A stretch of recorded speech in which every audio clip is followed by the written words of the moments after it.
I am here with Jeremy Black.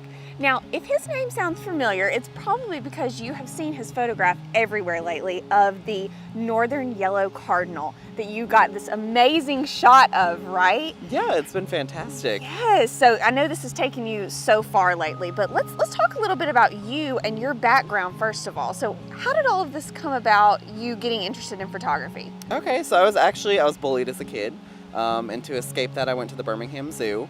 And the Birmingham Zoo was kind of my sanctuary away from bullying, and so I went one day and my mom bought me a camera, and I decided to take it and I brought it home with pictures, and she was like, "You should be a photographer."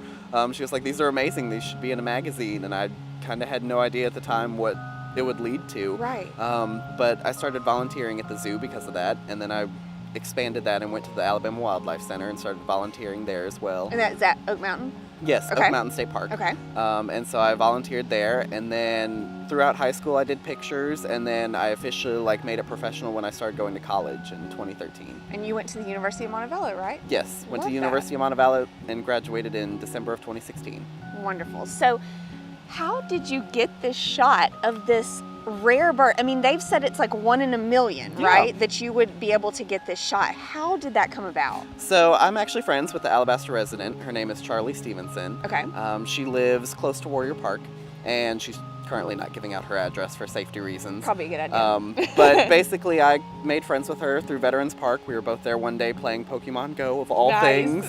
And so we were there, we were playing the game, and we became friends and found that we both had a passion for wildlife and birding more specifically. Yeah. And so I saw on her Facebook page that she posted a photo of the yellow cardinal, and I immediately reached out to her and was like, "Hey, this is kind of interesting. I've never seen one before. Can I come to your backyard?"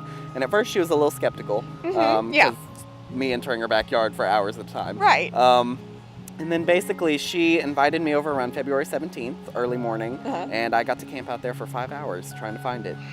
So you just sat there, waited for this perfect shot, and you got one, several? I mean, how does Well, that work? basically I sat there for about 4 or 5 hours, Mm-hmm. and 2 to 3 I was outside in her backyard, and I was just standing around, and I was like, well, maybe I'm 6'2", so I'm probably scaring the bird with my tall Sasquatch self.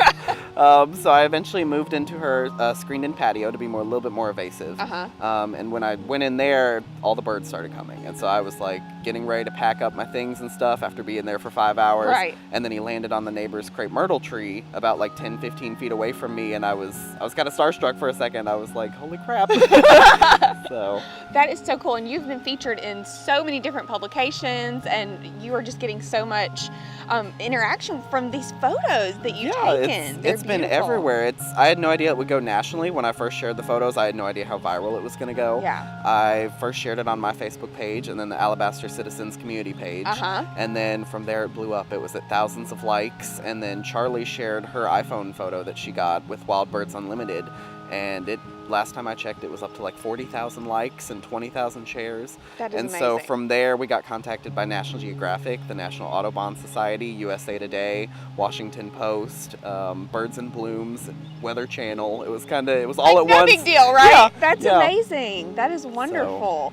Well, that is such a cool thing that you've been able to experience, and for our city too, to be able to have this bird here and photographed here by a local is wonderful. That's what I love about it. I think it's really interesting that on national level we get to promote the city of Alabaster and also the birding community as well that doesn't really get a lot of news stories. So it's kind of nice to give promotion to the city. Absolutely, absolutely. So as far as your business goes, I know you do the wildlife photography, you do some things at the zoo. What else? How can people contact you if they were interested in having you do their photographs? So if somebody wanted to contact me, you can go to my website. It's jeremyblackphotography.com, or you can contact me through my phone number. It's 205-739-9431. Okay. And either one of those ways is the best way to contact me. You can email me through my website.